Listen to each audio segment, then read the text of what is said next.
bienvenue dans mon atelier, bonsoir. Je suis ravie de vous retrouver pour un nouveau tutoriel en ligne.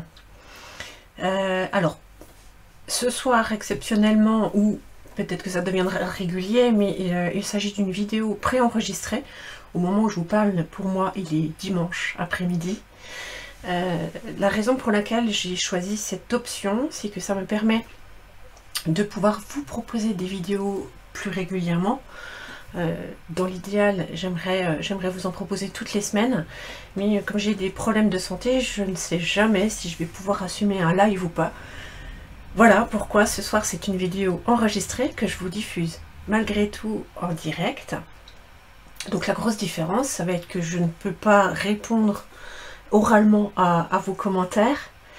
En revanche, je suis avec vous par écrit dans les commentaires, donc si vous avez des questions, lâchez-vous, des remarques, des besoins d'infos, besoin de plus de détails, etc.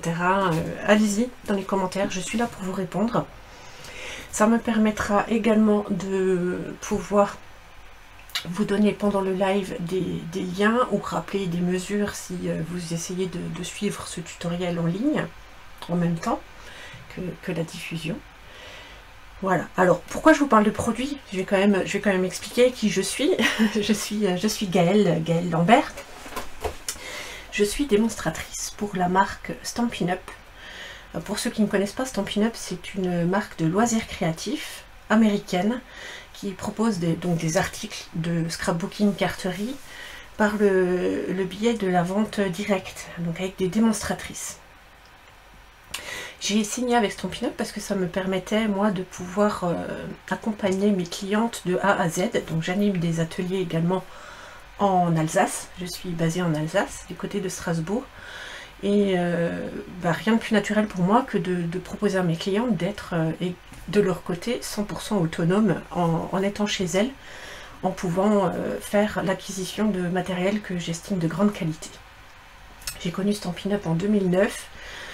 J'avais signé comme démonstratrice en 2010, j'ai dû arrêter pour des raisons professionnelles, mais je n'ai jamais arrêté de consommer Stampin' Up, d'utiliser Stampin' Up parce que j'adore vraiment leurs produits. C'est de la super qualité et j'adore leur système de couleurs qui sont déclinés dans tout le matériel possible. Voilà, ça vous découvrirez au fil de mes vidéos si vous revenez sur la page qu'il y a dessus. En tout cas, je suis ravie de vous accueillir là ce soir. On va réaliser une boîte que j'ai appelée boîte printanière parce que Pâques approche. On est au printemps, donc printanière. Pâques approche. Je cherchais une idée de boîte pour nos décos de table. Je ne sais pas si vous, mais en Alsace, on adore se réunir en famille à Pâques. Et les boîtes que je propose ce soir permettent d'être posées pour décorer un petit peu la table. Ça pourrait être mis dans une assiette à côté du verre. Le petit format permet de s'adapter facilement à nos tables. Et puis évidemment, comme c'est une boîte, à l'intérieur, on peut y glisser du chocolat, des gourmandises. Voilà, moi ce que je vous propose, c'est qu'on attaque l'atelier. Alors, étant en mode enregistrement, je ne sais pas si le rythme que je vais prendre sera adapté pour le réaliser en live. Tentez le coup, je vais essayer de rester zen. Tentez le coup, et puis, comme dit, je suis dans les commentaires pour vous guider s'il y a des doutes ou quoi que ce soit. Et puis, il y aura évidemment le replay qui reste disponible à la fin de cette diffusion. On va passer sur le plan de travail. Voilà, on est une vue sur mon bureau. Et puis je vais vous montrer mes modèles. Donc vous aviez vu les photos. Les voici en vrai. Vous voyez, la taille est très modeste. Mais j'aime bien, comme on dit, tout ce qui est petit et mignon. Et puis ça passe très bien sur une table sans encombrer, et en rajoutant une touche printanière, une touche de gaieté. J'avais commencé par ce modèle-là, qui est dans les couleurs très nature, très sobre, finalement c'est assez masculin. avec de belles teintes de vert. Et puis j'ai refait un deuxième modèle que je voulais plus péchu, bien plus dynamique dans ses couleurs. C'est aussi une façon pour moi de vous montrer qu'avec des produits Stampin' Up, on peut, à partir du même modèle, avoir des résultats différents. C'est vraiment la même déco, les mêmes découpes, le même tampon, mais dans des couleurs différentes. Et vraiment, je trouve que ça fait très masculin, féminin, enfin, c'est plutôt sympa. Alors, cette boîte, elle s'ouvre par un système de bandeaux que l'on glisse comme ceci. C'est ce bandeau qui est décoré et qui fait l'intégralité de la boîte, parce que comme ça, toute nue, vous voyez, ça paye pas de mine.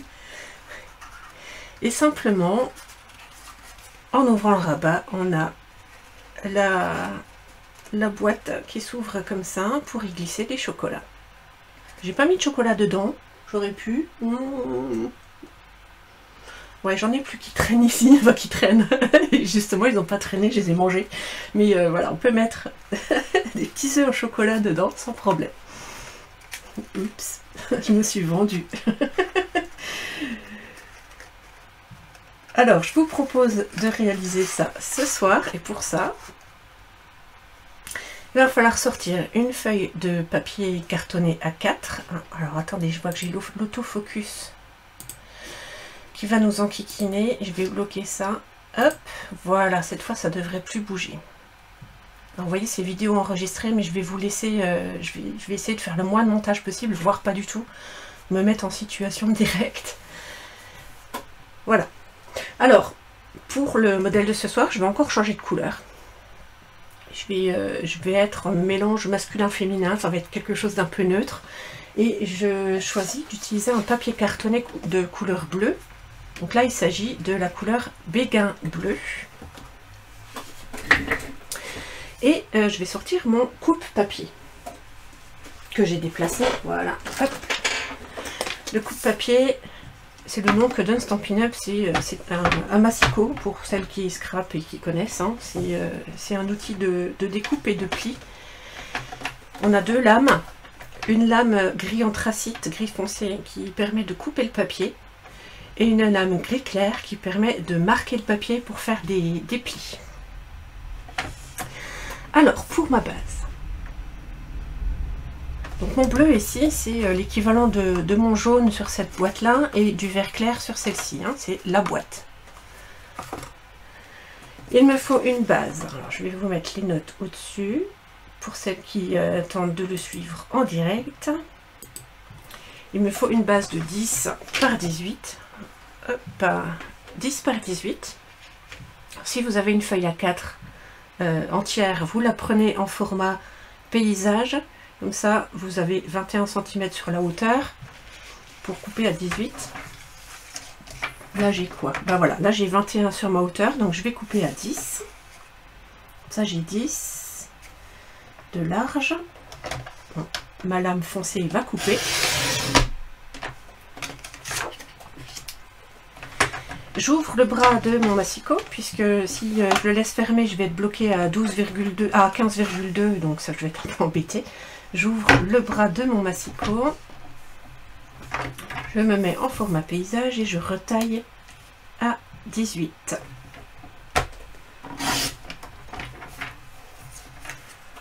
Voilà, là j'ai la coupe de ma base. Comme indiqué au-dessus, je reste en format paysage, donc dans ce sens-là. Je vais marquer les plis. Donc là, ma lame de coupe, j'allais dire noire, la gris foncé, je la mets loin pour l'oublier et éviter de couper à la place de plier. Je vais me positionner à 4,5, marquer un pli, à 10,5,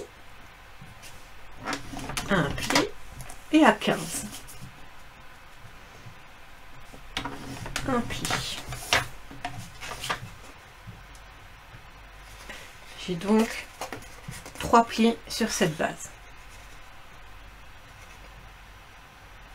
Ça, c'est ce qui va former la partie principale de ma boîte. Si vous avez envie d'un peu plus de douceur sur la boîte, vous pouvez très bien arrondir les deux angles qui se trouvent sur la petite partie de 3 cm ici. qu'on a deux moyennes, une grande et une petite ici, vous pourriez utiliser une perforatrice qui permet de faire des angles arrondis. Moi, je vais garder ça brut, ça me convient très bien comme ça.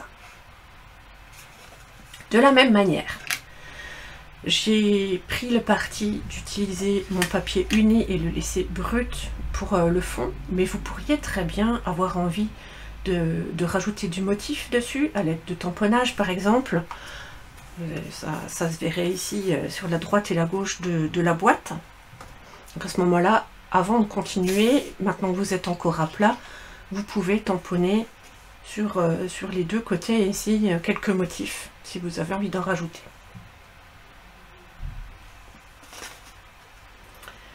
Voilà pour notre base.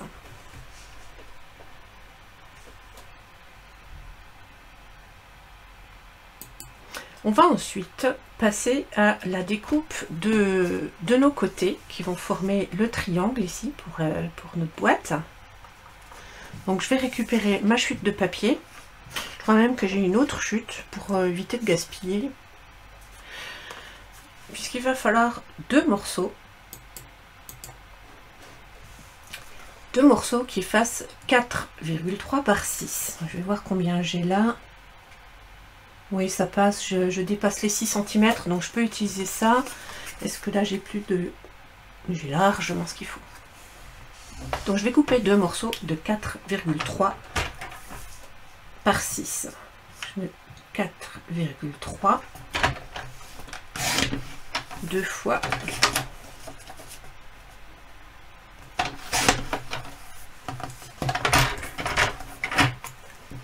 Et retailler à 6. Je crois que je vais changer ma lame, elle se fait vieille. Ça va être l'occasion pour moi de vous montrer comment on fait. Ici on a une petite encoche, je ne sais pas si on voit. On a la rainure ici et à ce niveau-là une encoche un peu plus large qui permet de sortir la lame du massicot. Quand on arrive à ce niveau-là, il suffit de pencher la lame pour la faire sortir du rail. Voilà. Je vais prendre une lame neuve.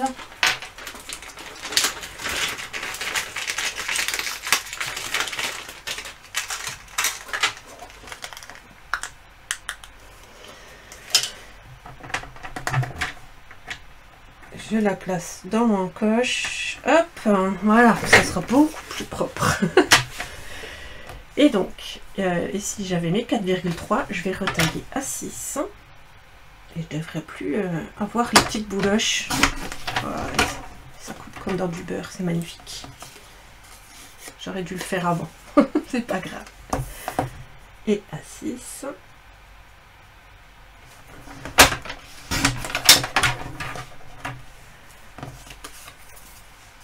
Voilà. Ces petits morceaux, je les prends au format portrait et je vais marquer un pli à 1 cm. Donc portrait à la verticale. Pardon. Je rappelle que dans ces cas-là, quand j'ai un pli à faire à 1 ou 2 cm, j'aime bien prendre les mesures qui sont sur la droite de ma rainure. Donc la rainure ici enfoncée, c'est l'endroit où ça plie ou ça coupe. Et plutôt que d'être comme ça, de fermer, de maintenir avec l'autre main, etc., j'aime bien me baser avec le 1 cm à droite. Ça me permet de garder ma main gauche ici pour tenir le papier. Et je marque mon pli.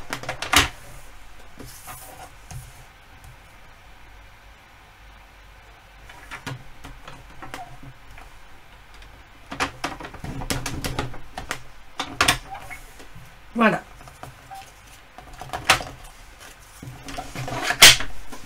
Donc pour le bruit, je mets ça derrière. On a ces deux morceaux qui vont servir pour le côté, mais je vous ai parlé de triangle, donc il va falloir qu'on forme le triangle sur ces deux morceaux-là. Pour ça, je vais pas, il y aura des marques à faire, des marques de plis à faire en forme triangle. Je ne vais pas utiliser le massicot, j'aurais pu, hein. Je peux très bien utiliser le massicot, mais là je vais vous montrer ce que j'aime faire pour quand il y a des mesures un peu bizarres ou quand il faut aller sur des diagonales à des endroits qui ne sont pas au bord du papier. et quand il faut se repérer d'un point à un autre, n'importe où sur une feuille. Pour ça, je vais utiliser un outil dont je parle régulièrement, ça s'appelle l'outil touche à tout. Si vous avez envie que je fasse une revue complète sur l'outil, j'en ferai une. Et je vais utiliser un outil, alors c'est pas celui-là, donc j'enlève ici l'outil dont je n'ai pas besoin. Et je vais utiliser cet outil-là avec ce qu'on appelle un ball tool. Je suis désolée, hein, mais c'est que des termes en anglais dans Scrap quasiment. Il y a des petites boules aux extrémités, et j'ai deux tailles, une petite et une un peu plus grande. Donc je vais garder la petite. Je mets au bout de mon outil. Et ça va me servir à marquer des plis, à marquer le papier. Je vais pousser un petit peu plus loin. Je suis équipée, j'en profite. Et puis l'astuce peut vous être utile. Pour marquer les plis sur un papier, j'aime bien être sur une surface un peu plus molle que le bureau. Ça marque mieux, ça m'évite de forcer. Et voilà, je préfère. Donc dans ces cas-là, moi, je sors mon support en silicone. Il me sert à tout un tas de choses, ce support. C'est une feuille de silicone qui est vendue chez Stampin' Up également. Je vous mets le lien dans les commentaires. Et je l'utilise notamment dans beaucoup de techniques de fond. Je vous invite à regarder d'anciennes vidéos sur ma chaîne YouTube ou sur la page dans les événements. Vous verrez d'anciens ateliers, et dans mes ateliers j'utilise parfois des techniques pour faire des fonds ou autres. Et il me sert encore très polyvalent du coup pour faire mes marquages. Je sors une règle et je vais aller repérer. Donc j'ai mon pli vers le bas, hein, il est ici mon pli, hop hop. Et sur la partie haute, je vais repérer à 3 cm, donc au milieu. Je pourrais prendre un crayon de papier pour marquer le centre, mais là je vais simplement appuyer avec mon outil. Ça fait une marque à 3 cm. Alors à l'écran ça se voit pas, mais je vous assure qu'on la voit. J'ai fait une petite marque à 3 cm. Et je vais aller repérer l'extrémité de mon pli ici.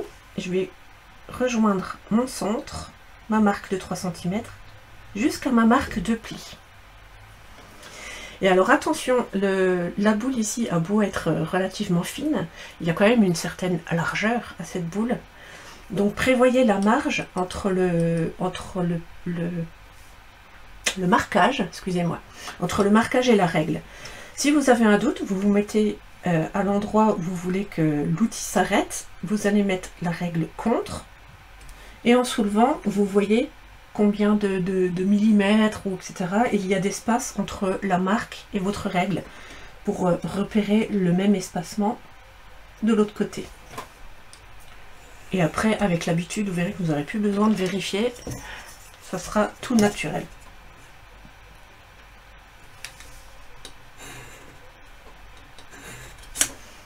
Voilà, en ayant ce support un petit peu plus souple, moi, ça m'évite d'avoir une marque très prononcée et du coup de replier mon papier hyper facilement dans l'autre sens. Voilà, j'ai pas besoin de forcer, ça soulage, une fois de plus, ça soulage mes muscles. Donc pourquoi je m'en priverais, d'autant que ce tapis me sert à tout un tas de choses. Je vais faire la même chose sur l'autre. Pli vers le bas, je repère à 3 cm en haut. Et une petite marque, et je vais faire mes angles jusqu'au pli du bas.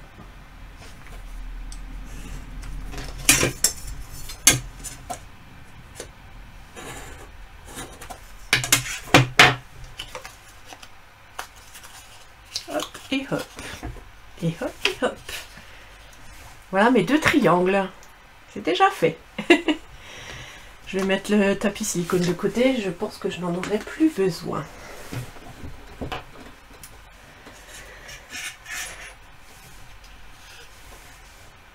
Alors normalement, j'imagine et j'espère que vous êtes dans les temps pour suivre l'atelier là en même temps que moi.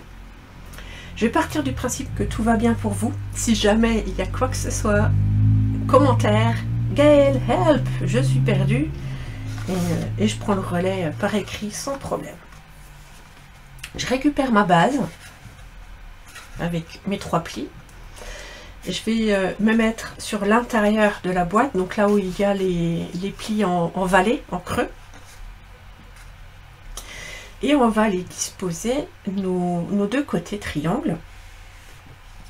Donc vous voyez sur la base, je vais mettre un peu plus haut et je vais enlever ça. Hop. Sur la base, on a des zones de taille différentes et on a ici une zone, une bande un peu plus large, et c'est celle-ci qui fait 6 cm, donc c'est là-dessus qu'on va aller fixer nos côtés. Je prends un de mes côtés, on les plie comme ceci. Les plis comme ça en fait vont aller vers l'intérieur de notre boîte, donc ça va être fixé ici, hein, vers l'intérieur. Les plis regardent dedans. Vous l'aurez compris, si je replie ma languette de 1 cm, il faut que j'en colle en dessous. Je vais mettre ma colle en dessous de ma languette. Si vous prenez de la colle liquide, faites attention de ne pas en mettre des tonnes pour éviter que ça bavouille. Sinon, scotch double face, ça marche très très bien. Une fois que c'est encollé en dessous, je vais le positionner entre mes 2 plis, donc entre celui-ci et celui-ci, à ras du bord. Donc je me repère entre mes 2 plis. Et le pli, je vais faire comme ça, hein. Mon pli qui est là, si je repère que le pli est au bord de mon papier là, et ici, de la même manière, il est au bord de mon papier ici. Si on a un doute, on replie légèrement et on regarde que ça ne dépasse pas ici, parce que dans l'idéal, il faudrait que ce soit vraiment bien au bord, vraiment bord à bord, pour qu'il y ait une jolie finition de la boîte. Quand on est sûr, on prend le plioir et on appuie un petit peu pour faire adhérer un peu plus la colle.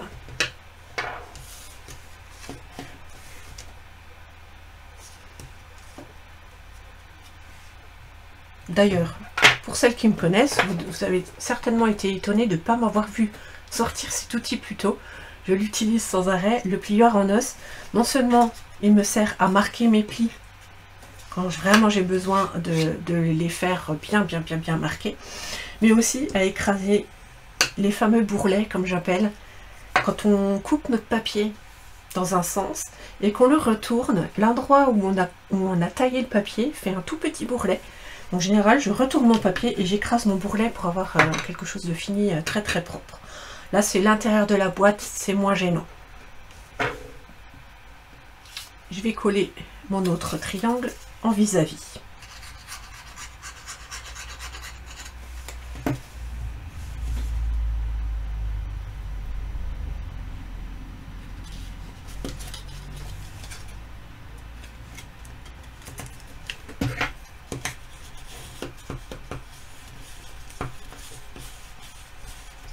J'espère sincèrement que en faisant un direct, il n'y a pas de couac et que ça suit convenablement, sans panique. C'est pas évident au final d'avoir un enregistrement. Alors j'ai fait zip-zap sans même expliquer pourquoi, c'est comme si j'étais seule. J'ai gardé les 2 parties là-haut et celle qui est en solo vers le bas. Et parce que c'est celle qui est en solo qu'on va aller coller sur nos côtés ici pour que la boîte garde sa forme.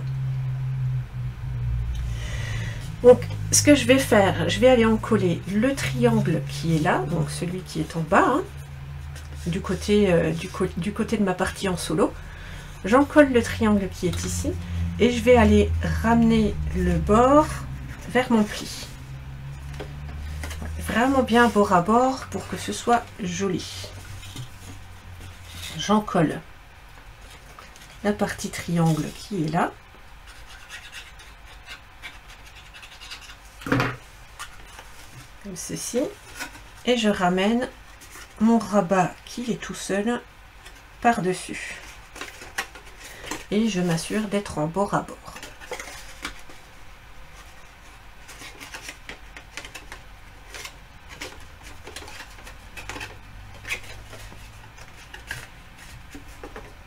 Voilà. Et on va faire la même chose en vis-à-vis.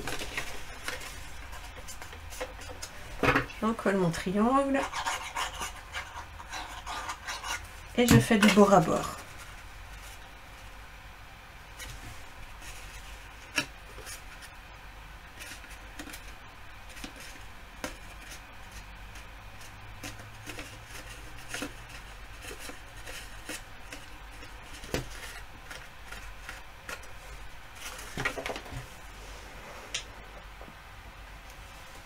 Voilà.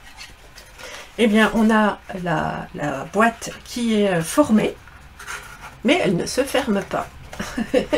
Alors, vous pourriez très bien avoir la possibilité d'installer des aimants pour avoir une fermeture aimantée.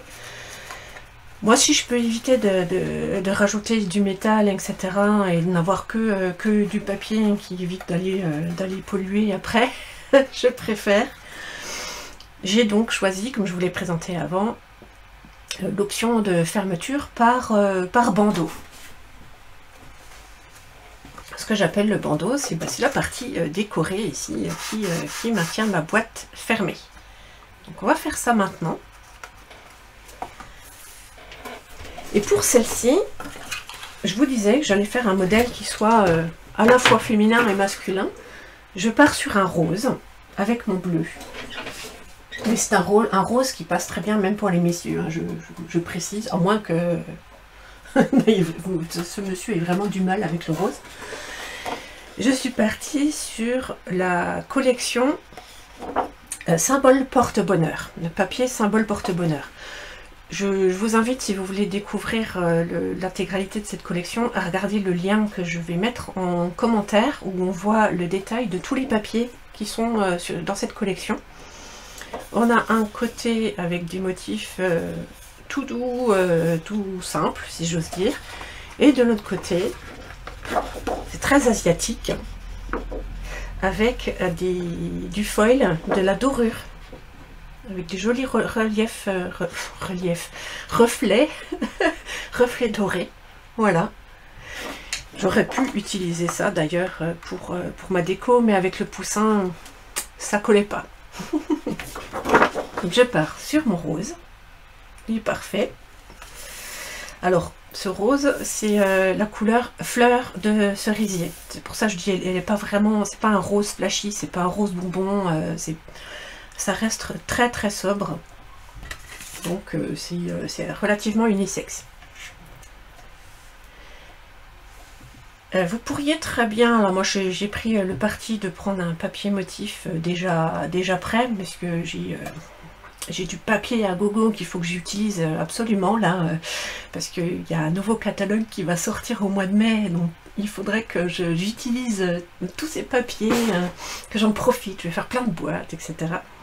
Mais vous pourriez bien sûr remplacer papier motif par un papier que vous auriez fabriqué vous-même avec des méthodes de fond telles que je propose dans mes ateliers. Si vous avez envie de regarder, d'ailleurs je vous invite à retourner voir dans les événements du groupe mes anciens ateliers en ligne, ou sur ma chaîne YouTube, vous avez toutes les infos ici pour mes réseaux sociaux, si vous voulez jeter un œil. Je récupère mon coupe-papier. Et là, il va falloir que je fasse un bandeau qui fait 6 par 18. Alors, je vais prendre dans ce sens-là. Si vous avez un sens, bien que je déconseille un papier qui a un sens, il faudra que vous ayez le motif sur la bande en hauteur. Donc 6 cm de large. Je vous explique avec celui-ci peut-être. Là, j'ai choisi un motif avec des fleurs qui vient de la collection Jolie Symétrie. Je suis désolée, il y a une moto qui passe. Donc on a des fleurs dans un sens, donc dans ce sens-là, elles sont droites. Mais forcément, ça continue dans ce sens-là. Et si je prends la boîte comme ça face à moi, j'ai les fleurs à l'envers. Mais bon, ça choque pas. L'essentiel, c'est d'avoir l'avant de notre boîte qui reste cohérente et jolie, quoi. Voilà. Donc je vais couper. Là, j'ai l'avantage d'avoir un motif neutre et qui va dans tous les sens. Je vais couper ma bande à 6 cm.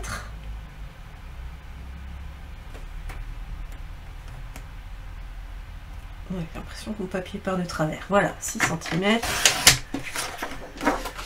Hop, et je retaille à 18. Alors une fois de plus, ça dépasse les 15 cm là-haut. J'ouvre mon bras et je coupe à 18.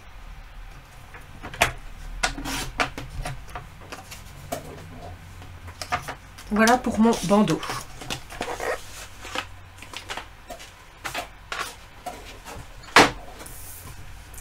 Alors, il va falloir qu'on mette le bandeau autour de la boîte. J'aurais très bien pu vous donner des mesures en disant vous pliez à 6, à machin, etc. Sauf que si je fais ça, ça veut dire que je pars du principe que vous avez exactement le même papier que moi. Il se trouve qu'en fonction des couleurs, même chez Stampin' Up, en fonction des couleurs, il y a des papiers plus ou moins épais, un peu plus rigides. L'épaisseur sera légèrement différente. Donc, pour être sûr que ça colle à tout type de boîte, je vais faire le bandeau à la main. Voilà, je vais faire les plis à la main. Alors, je le mets à l'envers. Donc, j'ai le verso face à moi. Je positionne le rabat face à moi, là, et je le mets par-dessus et je laisse environ 3 cm. J'ai bien environ, on n'est pas au millimètre près, vous verrez pourquoi. J'essaye d'être droite, d'avoir une perpendiculaire correcte. Et là, je vais remonter ce papier de 3 cm par-dessus. Je vais marquer le pli à la main, comme ça, avec mon pouce, pour remonter mon papier dessus. Et puis je vais aller récupérer le papier qui est à l'arrière et faire le tour. Alors là, je ne vais pas marquer trop fort mes plis. Je vais juste passer autour comme ça, sans trop plier, parce qu'il faut que je laisse du mou pour que ça puisse coulisser autour de ma boîte. Il ne faut pas que ce soit trop serré. Voilà. Et là, ce que je fais, alors j'ai forcément, en revenant comme ça vers l'arrière, j'ai cette grande partie qui passe devant, mais je vais faire l'inverse. Je vais la faire aller derrière, remettre mon petit rabat de 3 cm par-dessus. Du coup, j'ai un raccord qui est ici, à peu près au milieu, 2 tiers. Enfin voilà, il est à ce niveau-là, et il sera masqué par la décoration. Comme ça, enfin l'avantage d'avoir un raccord qui est ici devant et qui sera masqué par ma déco, c'est que partout ailleurs, autour de ma boîte, la finition est nickel. Vous auriez pu faire un raccord en dessous en vous disant le dessous de la boîte, c'est pas important. Moi, je prends le parti de l'avoir devant et de le masquer. Je vais encoller mon bandeau. Donc j'ouvre ici, je vais mettre de la colle au bord de mon petit rabat. Bon, j'en mets au bord, je mets sur 2 cm de la colle. Et je repasse par-dessus. J'essaye de vérifier, d'arriver bien au bord, au bord à bord ici, en bord à bord ici. J'en colle. Vérifiez que vous avez suffisamment de mou pour que ça coulisse au-dessus de votre boîte avant de faire adhérer à fond. Hein. Il faut que ça puisse coulisser. Voilà. Et bien on va procéder. Bon bref, c'est pas grave. Pas besoin de le remettre forcément au milieu. On va procéder à la déco pour cacher ce vilain raccord. Alors je vais faire exactement la même chose que ce que j'ai fait sur les précédentes. C'est-à-dire un poussin qui est posé sur un lit de feuillage. Ça fait très printanier, j'aime beaucoup. Donc je vais vous montrer avec quoi j'ai fait ça, quel set et quelle matrice de coupe. Je vais pouvoir enlever les mesures qui sont là-haut, et il n'y a plus besoin, puisque c'est que de la déco. Donc là c'est vraiment, pardon pour le bruit, c'est vraiment affaire de goût, et en fonction du matériel que vous avez. Alors bien sûr, moi je vous propose d'utiliser un set de tampons en particulier qui est parfait pour les fêtes de Pâques. Attendez, je ferme mon truc de colle parce que je crois que j'ai laissé ouvert trop longtemps. Voilà.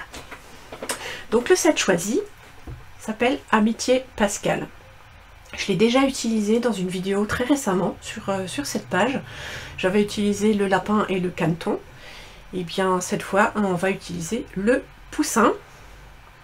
Ce que j'aime bien, c'est qu'il y a aussi des messages tout à fait de circonstance. Joyeuse Pâques, un bon printanier pour t'offrir mon amitié, que le bonheur et la joie animent tes journées, et enfin, pas deux comme toi. J'aime beaucoup ce set. Il est super mignon et j'ai un dada, c'est que j'adore colorier. J'adore faire de la colorisation de tampons et là je vais en profiter pour faire un peu d'aquarelle. Alors pour aquareller mon tampon, il me faut un papier blanc. Donc, je prends une chute de papier blanc. Pour faire de l'aquarelle, avec du papier de chez Stampin' Up, il y a un papier idéal. C'est pas celui que j'utilise là, j'aurais pu. Je sais pas pourquoi je n'y ai pas pensé avant, j'y pense juste maintenant. C'est le papier blanc miroitant, il est génial pour aquareller. Là j'ai pris le papier blanc simple. Moi j'ai l'habitude, je suis relativement rapide, donc ça passe. Mais quand on a besoin d'aller tout doucement et qu'on n'a pas envie que notre papier se déchire, qu'il boive correctement la couleur, le blanc miroitant est parfait. Alors, si on veut aquareller, il va falloir tamponner le motif dans une encre qui résiste à l'eau. Si on ne veut pas que le motif tamponné se mette à baver. Et pour ça, j'utilise ma Stazone, qui est donc une encre à base de solvant, voilà, donc alcool, qui ne se mélangera pas avec mon eau. Je vais récupérer mon tampon poussin. Donc ce sont des tampons en caoutchouc montés sur mousse. J'aime beaucoup parce que du coup ça permet d'avoir une impression très nette des motifs. Parce que c'est un motif plein de détails hein, au final. Et il a un dos collant qui permet de bien adhérer au bloc transparent. L'avantage c'est qu'à l'arrière on a pu mettre un motif que l'on voit. Ça permet de bien voir où on va faire notre tamponnage. Comme j'utilise de la Stazone, qui est une encre à solvant indélébile, à l'eau, il faut que je prépare tout de suite de quoi nettoyer mon tampon. Pour éviter qu'il reste noir, hein, parce que ça partira plus au bout d'un moment. Donc je prépare ma lingette, et puis il faut nettoyer ce tampon avec un solvant, pour enlever l'encre à solvant. Donc un nettoyant à base d'alcool.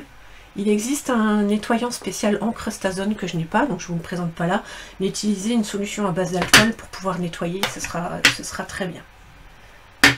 Sachant que l'idéal c'est quand même le nettoyant Stazone, ça protège suffisamment les tampons et on les préserve mieux dans le temps, quoi. Allez, je vais aller tamponner mon poussin. On va mettre dans l'angle pour éviter le gaspillage de papier. Je referme tout de suite. D'ailleurs, vous avez vu, quand on achète la Stazone, il y a une petite capsule en plastique là qu'il ne faut pas jeter. Il faut bien garder, ça évite que ça prenne l'air et que ça sèche. Parce que ça sèche très vite. Hop, mon alcool et je nettoie tout de suite mon tampon. Comme ça, il ne noircit pas. Je mets ça de côté. Je vais vous montrer hein, les détails de ce tamponnage. J'espère qu'on voit. Ah, ça fait un peu flou, non?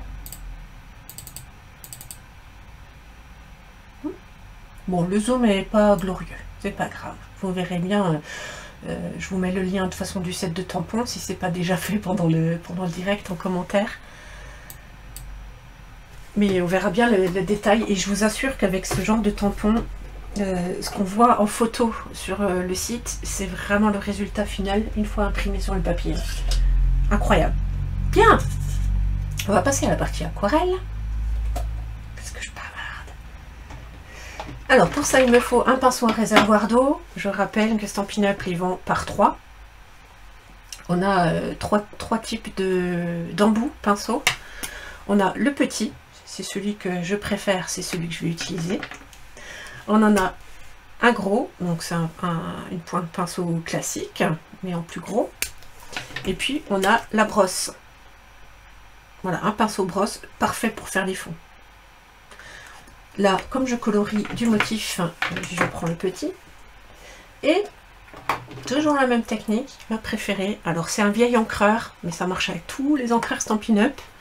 C'est de l'encre à base d'eau dans ces encreurs, parfait pour l'aquarelle. Donc je presse de chaque côté mon encreur. Et quand je l'ouvre, ça a déposé de l'encre au fond. C'est ça qui me sert de palette pour aller récupérer mon encre. Et alors, je vais enlever un peu le surplus d'eau qu'il y a dessus.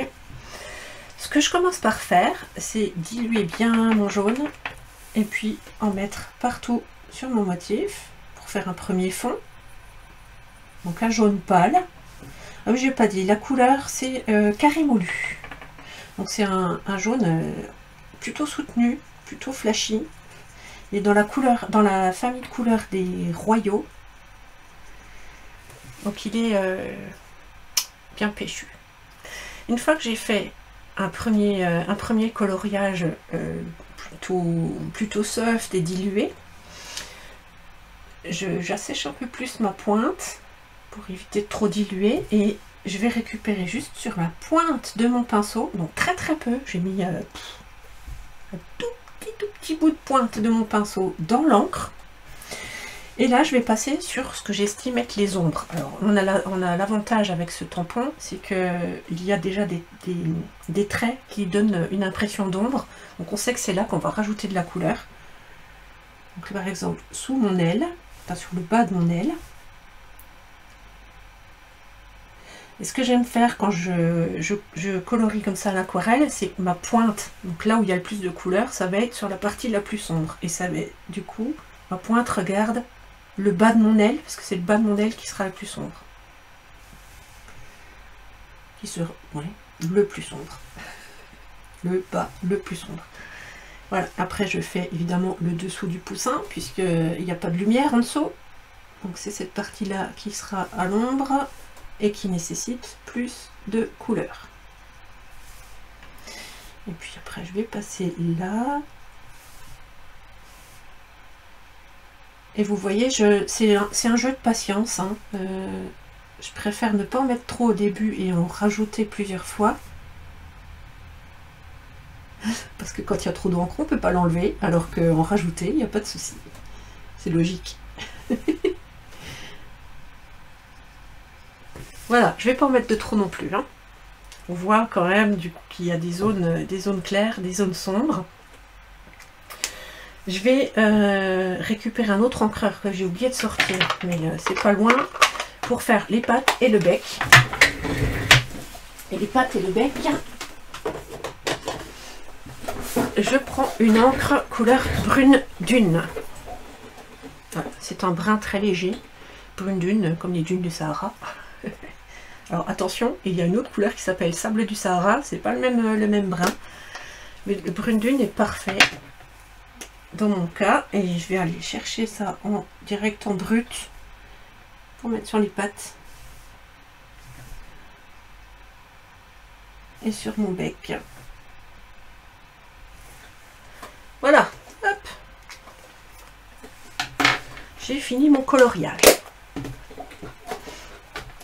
Alors, il n'existe pas de matrice de coupe qui vont me permettre de découper mon poussin. Habituellement, quand je bricole comme ça, j'aime bien le passer à ma machine de coupe électronique. J'ai une Cameo, c'est pas Stampin' Up, mais ils ne proposent pas ce genre d'outil. Et sans matrice, du coup, je vais couper mon motif au ciseau. Alors, je vais d'abord couper autour, au plus proche, pour pas être encombré avec un gros morceau de papier. Et puis je vais laisser un contour blanc, ça évite d'avoir à rentrer dans les détails de coupe. Et c'est mon motif que je tourne et pas les ciseaux, hein. Avec ma main droite qui tient les ciseaux, je me contente d'avoir la pression de coupe, et de l'autre côté je tourne pour aller sur le contour de mon motif.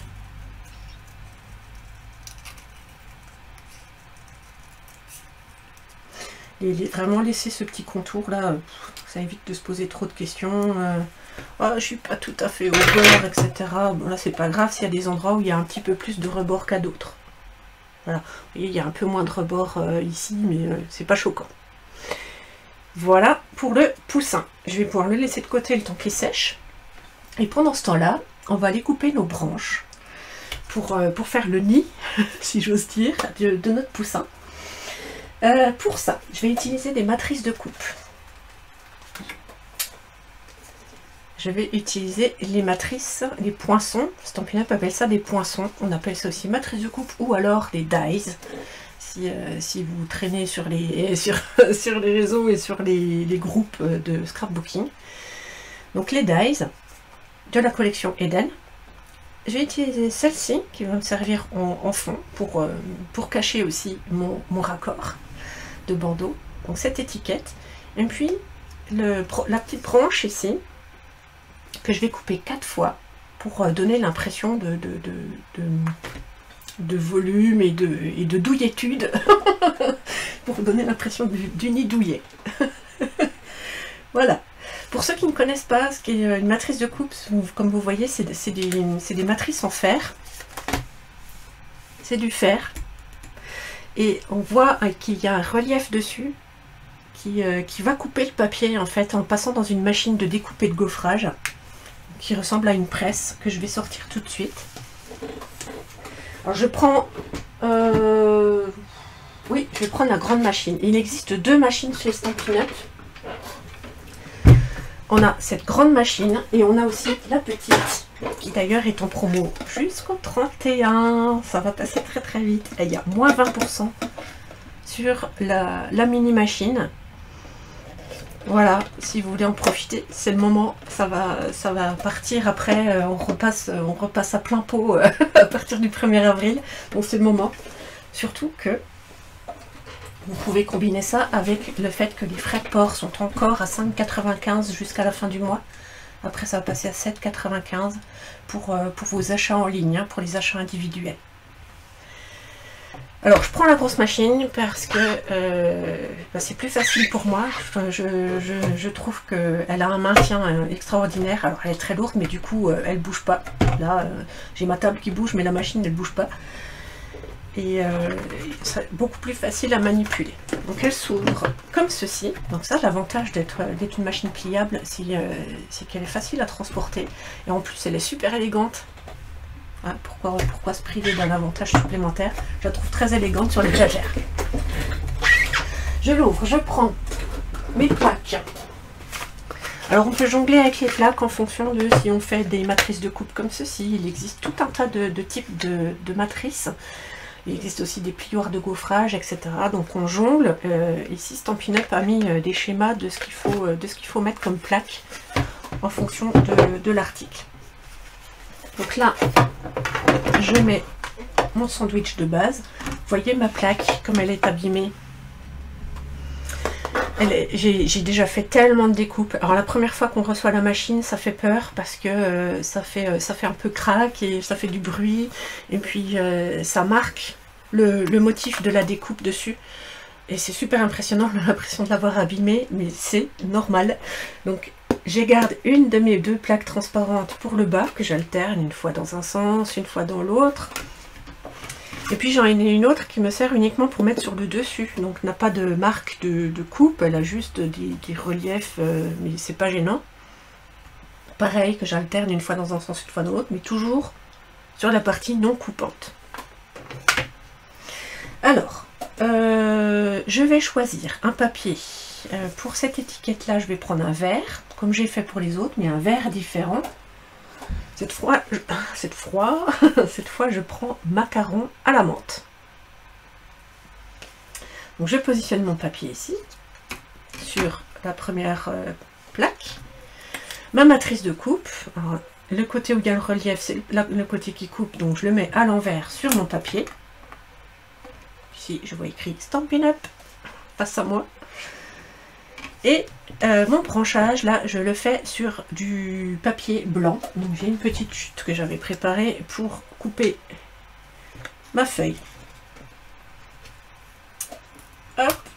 Et l'avantage de la grande machine, c'est que je vais pouvoir tout passer d'un coup.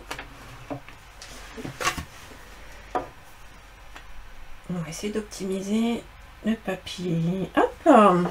Je remets ma plaque par-dessus. Je m'assure que ça bouge pas et que c'est toujours bien contre... enfin, que ça couvre bien mon papier.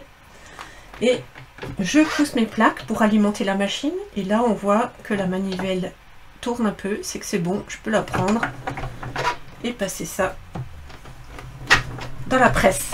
Donc ça fait, c'est un gros rouleau qui va presser l'intégralité de mon sandwich. Mon sandwich de plaques. Et voilà, ça m'a coupé mon papier. Il est là, l'étiquette est là. Donc je le sors. Hop. Et voilà ce que ça donne. Joli, joli branchage. Voilà. Et alors là, j'ai des morceaux de papier qui sont restés bloqués dans ma matrice. Donc j'utilise une brosse qui se met sur l'outil touche à tout. Je vais l'utiliser comme ça, mais je pourrais très bien enlever ceci sur l'outil touche à tout et mettre ma brosse. Moi je l'utilise comme ça, c'est pas gênant. Et je brosse à l'arrière, au dos de ma matrice pour faire tomber les morceaux qui restaient accrochés. Pareil avec celui-ci.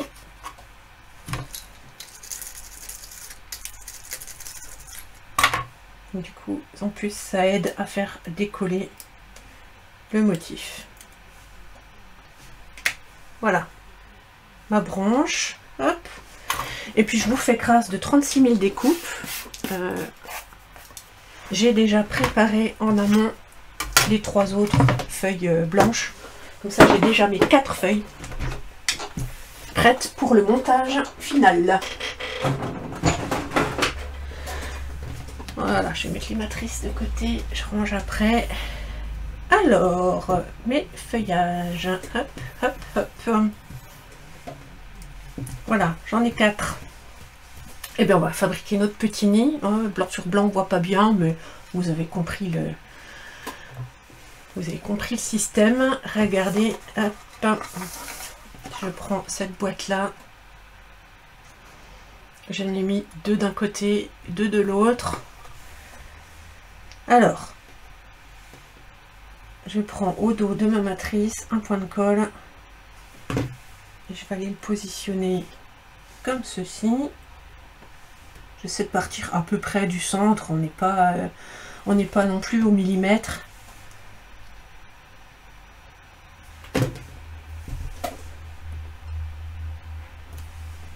Voilà, et puis après je fais partir les autres un peu plus vers le haut.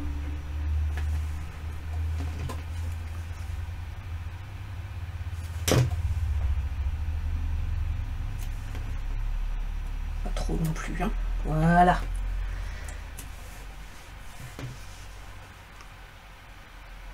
Et je vais aller mettre le poussin par-dessus. Déjà, je vous montre comme ça.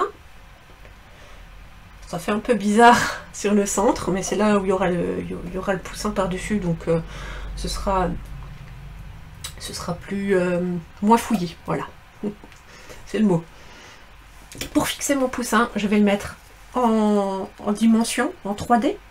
Pour ça, je vais utiliser les mousses 3D de chez Stampin' Up, les Stampin' Dimensionals. Hop. Donc, ce sont des mousses autocollantes, des petites mousses hexagonales.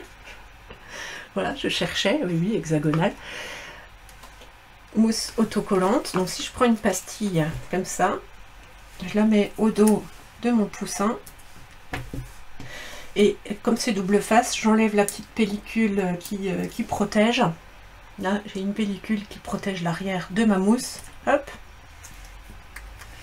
et ça va rajouter du volume. Je peux positionner ça dessus et il est en relief.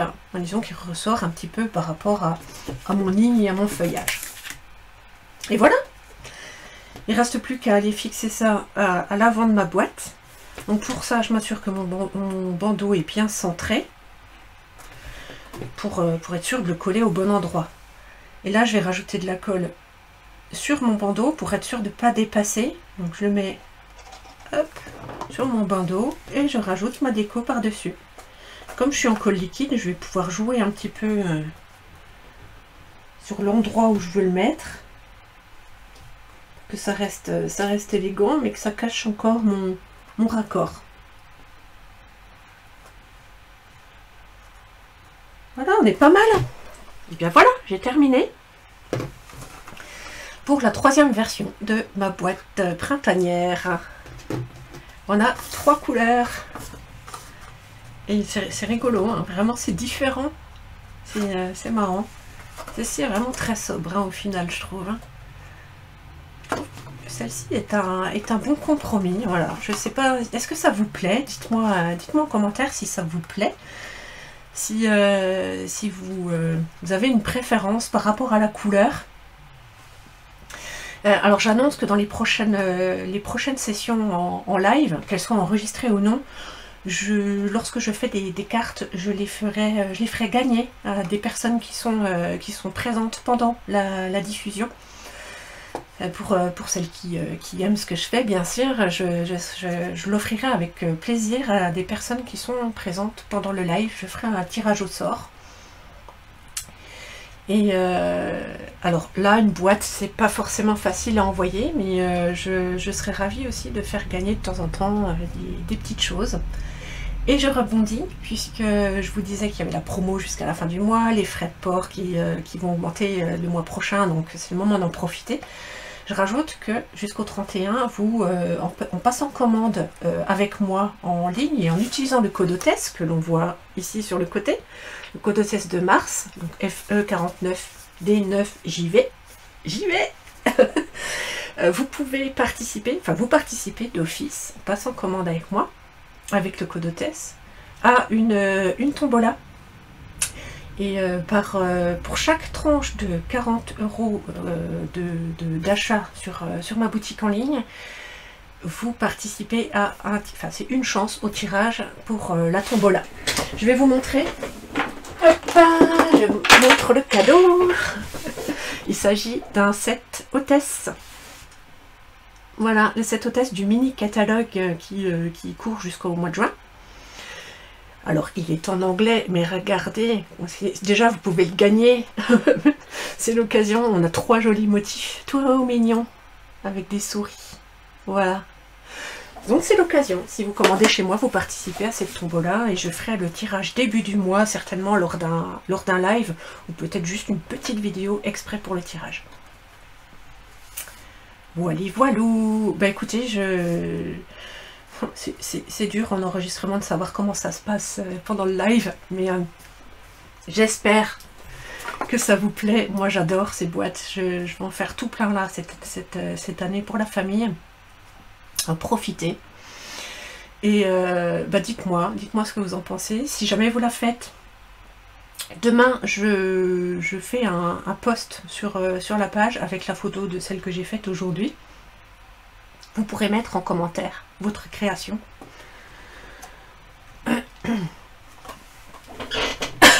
Pardon.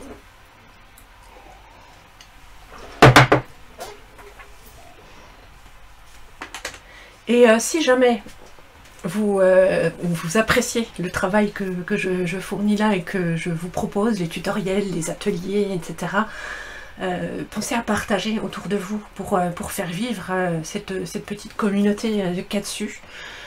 À propos de communauté aussi, je rappelle qu'il y a un groupe Katsu Atelier. On voit ici les informations de mes réseaux. Katsu Atelier, c'est un groupe privé, mais vous pouvez vous joindre à nous quand vous le voulez, comme vous voulez. On propose des défis hebdomadaires, on fait des échanges d'ATC mensuels sur un thème. C'est vraiment une communauté, moi je la trouve dynamique, on n'est pas super nombreux, mais elle est dynamique, il y a une super ambiance. À nous de faire en sorte que cette ambiance continue comme ça et à partager tout plein de choses. Voilà, et pour les clientes qui me sont fidèles, je voulais encore vous dire merci, parce que c'est grâce à vous que je peux continuer tout ça. Ça m'aide énormément et vous savez combien je suis ravie de voir aussi comment vous évoluez dans la créativité. Voilà, bah écoutez, je suis à votre écoute pour quoi que ce soit l'activité, les produits, le tutoriel, etc. N'hésitez pas à me laisser un message.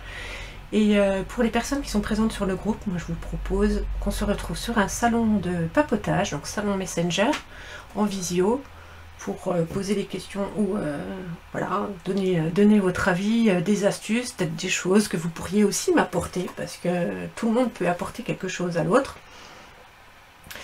Et si c'est pas le cas, bah écoutez, moi je vous dis à tout bientôt. J'espère vous retrouver sur ma prochaine vidéo, qu'elle soit en live, en tuto enregistré ou quel que soit. Au plaisir de vous recroiser. Bon scrap! Ciao ciao!